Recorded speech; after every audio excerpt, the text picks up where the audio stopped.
Good morning, everybody. Good morning, friends. My name is Dr. Aditya Saroha, and I'm working in Khetrapal Hospital in ICU. I'm working over here as an intensivist. Basically, आप सब लोगों ने ICU नाम सुना होगा, and I'm very sure about it कि आप लोगों ने कभी ना कभी किसी ना किसी सिचुएशन में आपने ज़रूर ये सुना होगा कि आपके मरीज को या किसी भी पेशेंट को ICU की ज़रूरत है. यूजुअली होता है जब कोई आप अपने किसी भी पेशेंट को अगर आप कैजुअलिटी या इमरजेंसी में लेकर जाते हैं, उसकी कोई तकलीफ बताते हैं, तो वहाँ का डॉक्टर आपको बताता है कि उनको हम ICU में एडमिट करना चाहेंगे. यूजुअली जो first reaction, first response ICU सुनते ही हमको जो समझ आता है या जो अंडरस्टैंडिंग हमारी बनती है वो होता है कि एक पैनिक सिचुएशन क्रिएट हो जाती है, एक पैनिक सिचुएशन स्टार्ट हो जाती है यूजुअली पेशेंट और अटेंडेंट के माइंड में कि हमें ICU में क्यों एडमिट किया जा रहा है. बिकॉज ICU जो नाम है वो खतरे के साथ या वो एक डेंजर के साथ में एसोसिएट किया गया है.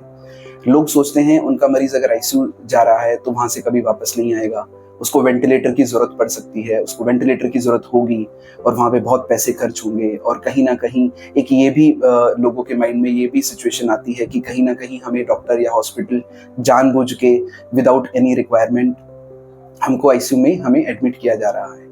सो आज हम बेसिकली इन्हीं सब चीज़ों के बारे में बात करेंगे. Will talk about what is the ICU कब शुरू हुआ, कैसे शुरू हुआ, ICU में हम किसी भी पेशेंट को कब एडमिट करते हैं, क्यों एडमिट करते हैं और ये पूरा सिस्टम किस तरीके से रन होता है. सबसे पहले तो हम बात करेंगे कि ICU होता क्या है. ICU बेसिकली बना है 3 वर्ड से, ICU. इसकी फुल फॉर्म होती है intensive care unit. Intensive care unit का मतलब है ये एक ऐसा हिस्सा होता है हॉस्पिटल का जहाँ पर बहुत ही डेडिकेटेड और स्पेसिफिक केयर होती है, स्पेशली उन मरीजों के लिए जिन मरीजों की हालत बाकी पेशेंट्स के कंपैरेटिवली थोड़ी सीरियस है या उनकी बीमारी, उनका जो भी डिजीज है वो थोड़ा सा एडवांस स्टेज में है या फिर वो एडवांस स्टेज में जा सकता है. कई बार आपने ये भी सुना होगा कि ऑपरेशन के बाद कोई भी इंसान को, किसी भी पेशेंट को किसी भी बीमारी की वजह से अगर कोई मेजर ऑपरेशन होता है, सर्जरी होती है, तो उसके बाद भी उन पेशेंट्स को हम ICU में रखते हैं. सबसे पहला पॉइंट है कि ये ICU कब शुरू हुए. सो हम थोड़ा सा हिस्ट्री के बारे में बात करते हैं. ये ICU सबसे पहले इस दुनिया में बने थे, कोपेनहेगन नाम की एक जगह है, वहां पर बना था. That was in 1953. 1953 में इसको बनाया गया था. एक ICU को एक डॉक्टर थे, उन्होंने बनाया था. इंडिया में इस चीज को बनते बनते करीबन 20 वर्ष का समय लगा और करीबन 1972-73 के आसपास इंडिया में पहला ICU एस्टेब्लिश हुआ, जो कि एस्टेब्लिश हुआ मुंबई में. और उसके बाद धीरे धीरे करके बाकी हॉस्पिटल्स को भी समझ आया, कि बाकी डॉक्टर्स को भी समझ आया कि ICU क्या होता है, किस तरीके से रन करते हैं. एंड आज अगर हम देखते हैं, I think every major hospital, जो भी हॉस्पिटल अगर 15-20 बेड से ज्यादा है तो ये एक मैंडेटरी नॉर्म है. It is a rule that they should have some beds, कुछ ना कुछ बेड्स उनके पास जरूर होने चाहिए in the form of ICU, ताकि अगर कोई पेशेंट सिक होता है, बहुत सीरियस होता है या उसको किसी भी तरह का मेजर प्रॉब्लम होता है, तो उसको ICU में हम मैनेज कर सकते हैं. ऑल ओवर इंडिया, चाहे वो दिल्ली हो, चाहे वो किसी भी स्टेट की बात अगर हम करें, कोई भी डॉक्टर अपनी मन मर्जी से पेशेंट को ICU में एडमिट नहीं करता है. ओके, उसके कुछ ना कुछ क्राइटेरियाज होते हैं, कुछ ना कुछ रूल्स होते हैं, कुछ ना कुछ रेगुलेशंस होते हैं, जो कि कोई भी डॉक्टर आप जिस पे भी मिलेंगे वो अपनी मर्जी से नहीं बनाता है. रादर वो जो रूल्स होते हैं वो गवर्नमेंट की तरफ से आते हैं. तो अगर मैं दिल्ली की बात करूं तो यहाँ पर जो रूल्स हम फॉलो करते हैं वो फॉलो करते हैं DGHS रूल्स 2023. उसके हिसाब से ही, उनके बेसिस पे ही ये निर्धारित किया जाता है कि किस पेशेंट को ICU में रखना है, कितने दिन रखना है और किस पेशेंट को ICU से डिस्चार्ज करके वापस से वार्ड में या रूम में हमें भेजना है. ICU में हर एक बेड जो होता है वो बहुत ही स्पेशलाइज्ड बेड होता है. उस बेड पे एक डेडिकेटेड स्टाफ नर्स होती है. उस बेड के साथ में एक डेडिकेटेड हाउसकीपिंग स्टाफ होता है. जो नर्स होती है वो भी एक रूटीन नर्स नहीं होती है. ये वो नर्स होती हैं जिनको ICU के काम में काफ़ी एक्सपीरियंस है, जिन्होंने ICU का काम सीखा हुआ है, जो सीरियस पेशेंट्स के साथ में या जो सिक पेशेंट्स के साथ में होते हैं उनको काफ़ी अच्छा एक्सपीरियंस है. ये कंपेयर टू अदर नर्सेज काफ़ी हाईली ट्रेंड होते हैं, काफ़ी मेटिकुलस होते हैं, काफ़ी डिटेल्ड होते हैं अपने काम में. दूसरी चीज होती है कि हर ICU के बेड पे हमारे पास वहां पर कुछ मशीन्स होती हैं, जैसे कि डिफिब्रिलेटर होता है, वेंटिलेटर होता है, बाईपैप सपोर्ट होती है, ऑक्सीजन सपोर्ट होती है, सक्शन मशीन्स होती हैं. और ये इस तरीके की पूरी सिस्टम को बेसिकली हम बोलते हैं एक ICU बेड. और एज पर द नॉर्म्स एक ICU में अगर लेट्स से हमारे पास 6 बेड्स हैं तो हमारे पास वहां पे 3 डेडिकेटेड नर्स होना कंपलसरी है. तो अगर आपका पेशेंट ICU में एडमिट है तो उसको बहुत ही डेडिकेटेड केयर, बहुत ही 1-to-1 केयर मिलती है. आपको इस बात की श्योरिटी होनी चाहिए. दूसरी बात, वहां पर जो डॉक्टर्स होते हैं वो भी रूटीन डॉक्टर्स, रेगुलर डॉक्टर्स नहीं होते हैं। आजकल क्या होता है कि कुछ कोर्सेज हैं जो कि एमबीबीएस के बाद भी कर सकते हैं, पोस्ट ग्रेजुएशन के बाद भी करते हैं, तो वो डॉक्टर्स कुछ कोर्सेज करते हैं, कुछ स्पेशलाइज्ड ट्रेनिंग करते हैं और आईसीयू में कुछ साल ट्रेनिंग करते हैं। मिनिमम जो क्राइटेरिया वो है कि एटलीस्ट आईसीयू डॉक्टर को 3 साल का आईसीयू का एक्सपीरियंस होना चाहिए। ओनली देन वो इंडिपेंडेंटली किसी भी आईसीयू में काम कर सकते हैं। आईसीयू डॉक्टर्स होते हैं, उनको स्पेशल ट्रेनिंग होती है, उनका स्पेशल कुछ प्रोसीजर्स होते हैं, जैसे कि वेंटिलेटर को मैनेज करना, सिक पेशेंट्स को हैंडल करने में स्पेशल ट्रेनिंग होती है, उनका स्पेशल एक्सपीरियंस होता है। तो वो डॉक्टर्स आपके पेशेंट को हमेशा एक ज्यादा डेडिकेटेड एंड डिटेल्ड केयर आपको दे सकते हैं। सो सबसे पहले इंपॉर्टेंट बात है कि हम बात करेंगे क्राइटेरियाज की। अगर हमारे पास कोई भी पेशेंट आता है, लेट्स से कैजुअलिटी में, इमरजेंसी में या हॉस्पिटल में, तो हम उनको अगर हम एडमिट करेंगे इन द आईसीयू, तो वो क्या क्राइटेरियाज है। तो सबसे पहला क्राइटेरिया है, अगर पेशेंट कोई भी है, अगर अपनी सेंसेस में नहीं है, बेहोशी की हालत में है या गफलत की हालत में, या ठीक से बात नहीं कर रहा, बात नहीं समझ रहा, उसका रीजन कुछ भी हो सकता है, तो उस पेशेंट को 100% आईसीयू की जरूरत है। सेकंड जो इंपॉर्टेंट क्राइटेरिया होता है वो होता है कि अगर आपके मरीज का बीपी, ब्लड प्रेशर, जो कि नॉर्मल होता है 120/80 ±15 to 20 होता है, अगर उनका ब्लड प्रेशर किसी भी कारण बहुत कम है या बहुत ज्यादा है, तो उन दोनों ही केसेस में हम पेशेंट को आईसीयू में एडमिट करते हैं। थर्ड चीज होती है, अगर पेशेंट खुद से अपनी सांस नहीं ले पा रहा है, सांस लेने में उसको कोई रुकावट हो रही है, जिसके कारण उनका ऑक्सीजन लेवल जो है वो कम हो रहा है, तो उस केस में भी हम पेशेंट को आईसीयू में एडमिट करते हैं। चौथा क्राइटेरिया ये है कि कई बार पेशेंट क्या होता है, होश में होता है, बात समझता है, ऑक्सीजन भी ठीक है, बीपी भी ठीक है, लेकिन वहां के डॉक्टर को लगता है, जो इमरजेंसी के डॉक्टर होते हैं उनको ये लगता है कि इनको बीमारी थोड़ी सी सीरियस है, अंदर इन्फेक्शन थोड़ा ज्यादा है या अंदर कुछ प्रॉब्लम थोड़ी मेजर है, जो कि ज्यादातर एक गट फीलिंग पे डिसाइड होता है। उस बेसिस पे भी कई बार डॉक्टर आपके मरीज को आईसीयू में एडमिट होने की सलाह देते हैं। तो जब भी कोई डॉक्टर आपको आईसीयू में एडमिट होने की सलाह दें, तो अगर आपको नहीं समझ आ रहा है कि आईसीयू में क्यों एडमिट किया जा रहा है, तो प्लीज अपने डॉक्टर से वेट करके पेशेंस के साथ आप पूछिए कि हमारे पेशेंट को, हमारे मरीज को आईसीयू में क्यों एडमिट किया जा रहा है, उसका क्या कारण है। तो वो आपको डिटेल में आपको समझाएंगे, उससे आपको थोड़ा सा और सहायता मिलेगी, clarity. Rest assured. Second thing,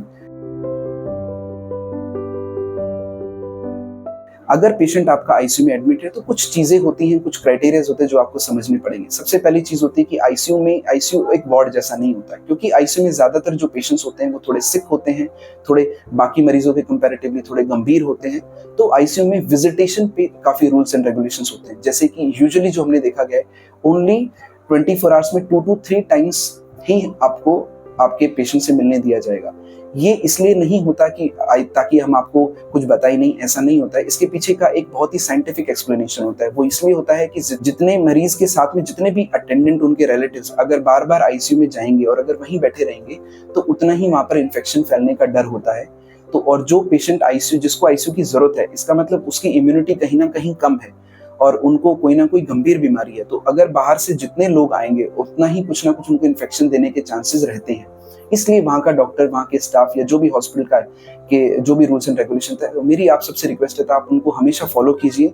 जो भी 2 से 3 बार आपको वो डेफिनेटली आपके पेशेंट से मिलवाएंगे, और आपको डेफिनेटली टाइम टू टाइम अगर बहुत ज्यादा आपका पेशेंट सिक है, तो मे बी हर 1 से 2 घंटे में, नहीं तो हो सकता है हर 6 घंटे में, नहीं तो हो सकता है एज पर द रिक्वायरमेंट 8 से 12 घंटे में आपको आपके पेशेंट का अपडेट दिया जाएगा कि आपके पेशेंट का क्या स्टेटस है। सेकेंड इंपॉर्टेंट चीज, कोई भी पेशेंट, देखिए, किसी भी हॉस्पिटल के लिए आईसीयू को एस्टेब्लिश करना एक बहुत ही एक्सपेंसिव अफेयर होता है। इसका मतलब ये है कि उसमें बहुत सारा पैसा खर्च होता है, तो डेफिनेटली हॉस्पिटल के चार्जेस उसमें बढ़ जाते हैं। तो अगर आपका पेशेंट आईसीयू में एडमिट होता है, तो ये मान के चलिए कि वो एक्सपेंसिव थोड़ा सा आपके लिए रहेगा, लेकिन हमें ये देखना है कि क्या पेशेंट की कंडीशन और पेशेंट की जो सिचुएशन है वो ज्यादा जरूरी है या हमारे पास हमारे जो एक्सपेंसेस हैं। बिकॉज थोड़ा सा एक्सपेंसेस होता है, वो एक पेशेंट की फैमिली के ऊपर ट्रबल होता है, वो हम भी समझते हैं। सो इसीलिए हम लोगों का भी टारगेट होता है कि हम जल्दी से जल्दी, एज सुन एज पॉसिबल, हम पेशेंट को आईसीयू से निकाल के और वार्ड की तरफ या रूम की तरफ हमको डिस्चार्ज कर सकें। बट अगर पेशेंट को रिक्वायरमेंट है तो इट इज मस्ट। मेरा आप सबको ये सजेशन है कि आपको कभी भी डॉक्टर को आप नेगेटिव ना दें। अगर आपको कोई भी डॉक्टर आपको सजेस्ट करता है आईसीयू में एडमिट होने के लिए, तो एक एडमिशन ले एंड देन 6 से 12 घंटे बाद, 24 घंटे बाद एक अपडेट ले कि क्या स्टेटस है कंडीशन, और अगर पेशेंट की कंडीशन स्टेबल रहेगी तो आप अपने पेशेंट को रिक्वेस्ट करके डॉक्टर के साथ डिस्कस करके आप उनको वापस से शिफ्ट कर सकते हैं। नेक्स्ट इंपॉर्टेंट चीज जो होती है, कुछ चीजें होती हैं जो कंपेयर टू वार्ड आपके आईसीयू में ज्यादा डिटेल में केयर की जाती है। जैसे कि फॉर एग्जांपल आईसीयू के अंदर आपके पेशेंट का जो ब्लड प्रेशर होता है वो हर 15 से 20 मिनट में चेक किया जाता है। उनका कितना यूरिन बन रहा है, पेशाब बन रहा है, कितना मोशंस आ रहा है, नहीं आ रहा है, वो बहुत डिटेल में चेक किया जाता है और बहुत एवरी आवर उसको बहुत सीरियस तरीके से देखा जाता है। Every 30 to 40 minutes to 60 minutes तक हम पेशेंट का टेम्परेचर चेक करते हैं। हमारे पास वहाँ पर डेडिकेटेड मॉनिटर्स होते हैं जो कॉन्टिन्यूस पेशेंट का पल्स, पेशेंट का ऑक्सीजन और पेशेंट का बीपी हमको बताते रहते हैं, जिनमें अलार्म सिस्टम्स होते हैं, बहुत ही एडवांस्ड अलार्म सिस्टम्स होते हैं, ताकि इन केस अगर कुछ भी प्रॉब्लम होती है तो हम उसको टैकल कर सकें। अनदर इंपॉर्टेंट चीज, डॉक्टर्स वहाँ पे आपके पेशेंट्स के साथ इमीडिएटली वहाँ पर अवेलेबल होते हैं, तो in case of any emergency doctor को वहाँ पर पहुँचने के लिए सिर्फ लेस देन 10 सेकंड 15 सेकंड ही लगता है। सो इट जो क्रूशियल टाइम होता है, लेट्स से अगर कोई इंसिडेंट होता है, सडन कोई प्रॉब्लम होती है पेशेंट को, तो वो जो क्रूशियल टाइम होता है 2 से 3 मिनट का, 5 मिनट का, तो वो सेव किया जा सकता है। सो व्हेनेवर जब भी कोई आपके डॉक्टर आपको बोलते हैं कि इनको आईसीयू की जरूरत है, तो आप डेफिनेटली उसको सोचिए। डेफिनेटली आपका डॉक्टर कुछ ना कुछ वो अपनी मर्जी से नहीं कर रहे हैं, वो कुछ ना कुछ सोच समझ के, कुछ ना कुछ साइंटिफिक रीजन पे ही आपको सजेशन दे रहे हैं। नेक्स्ट जो इंपॉर्टेंट चीज होती है कि आईसीयू में अगर आपका पेशेंट एडमिट हो गया है तो डेफिनेटली कंपेयर टू वार्ड या कंपेयर टू रूम, उनके जो इन्वेस्टिगेशंस होते हैं, जो टेस्ट होते हैं, वो भी थोड़े से इलेबोरेट होते हैं। रूटीन टेस्ट हम डेली वहां पर करते हैं, जैसे कि सीबीसी टेस्ट करते हैं, एलएफटी करते हैं, केएफटी करते हैं, और इस तरीके के कुछ टेस्ट्स होते हैं, जैसे एबीजी होता है, ओके। और तो कई सारी चीजें, कई सारे इन्वेस्टिगेशंस होते हैं जो हम रूटीन बेसिस पे वहां पे करते हैं, तो उससे भी थोड़े से एक्सपेंसेस आपके बढ़ जाते हैं।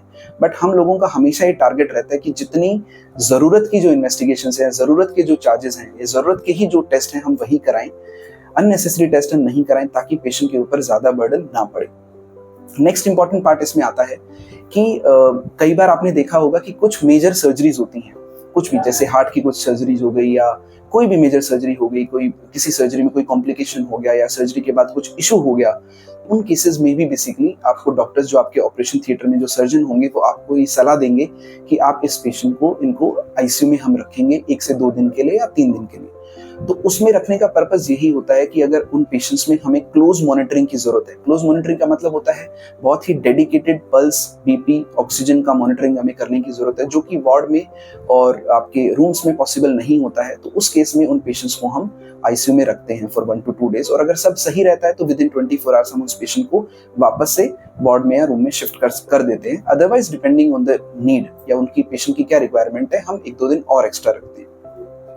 अब कुछ चीजें हैं, जैसे जिस तरीके से गवर्नमेंट की तरफ से एडमिशन क्राइटेरियाज हैं, उसी तरीके से गवर्नमेंट की तरफ से कुछ डिस्चार्ज क्राइटेरियाज भी हैं कि किसी भी पेशेंट को अगर हमें डिस्चार्ज करना है आईसीयू से, तो उसके भी अपने क्राइटेरियाज हैं। सबसे पहला क्राइटेरिया है कि पेशेंट को होश बहुत अच्छा होना चाहिए, पेशेंट नॉर्मल होना चाहिए, पेशेंट आपकी बात समझे।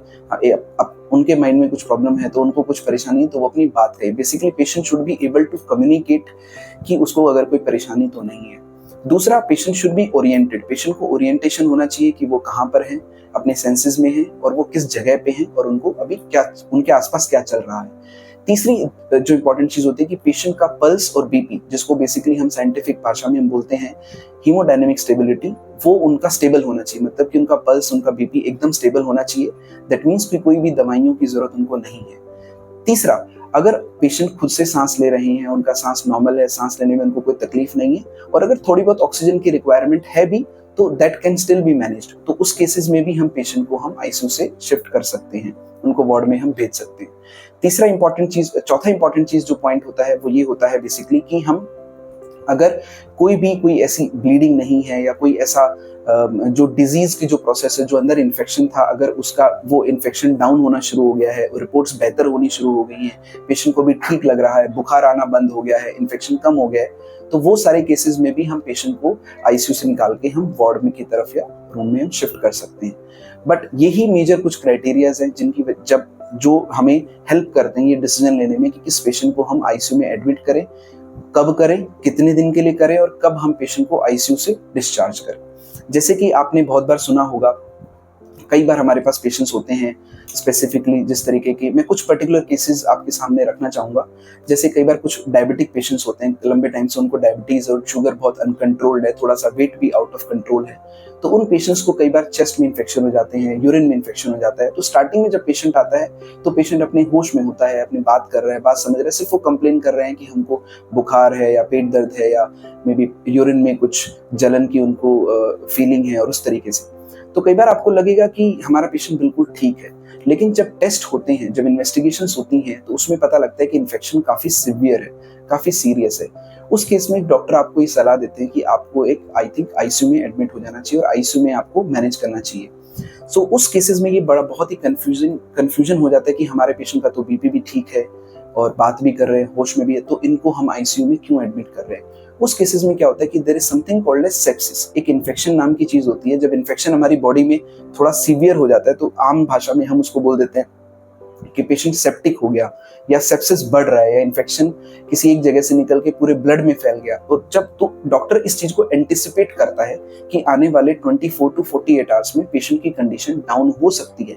पेशेंट की कंडीशन डाउन होने का मतलब है पेशेंट थोड़ा होश खो सकता है, पेशेंट का बीपी डाउन हो सकता है, पेशेंट की ऑक्सीजन डाउन हो सकती है, पेशेंट की जो किडनी जो गुर्दे होते हैं उन पे असर हो सकता है। तो इन चीजों को डॉक्टर एंटिसिपेट करके भी कभी कभी आपको सजेशन देता है कि आपको आईसीयू में एडमिट होना चाहिए। अगर आप रिफ्यूज करते हैं एज अ पेशेंट के अटेंडेंट, अगर आप रिफ्यूज करते हैं अपने डॉक्टर को कि हम कंसेंट नहीं दे रहे हैं, तो कोई भी हॉस्पिटल आपको जबरदस्ती आईसीयू में एडमिट नहीं करेगा, ना ही वो कर सकते हैं।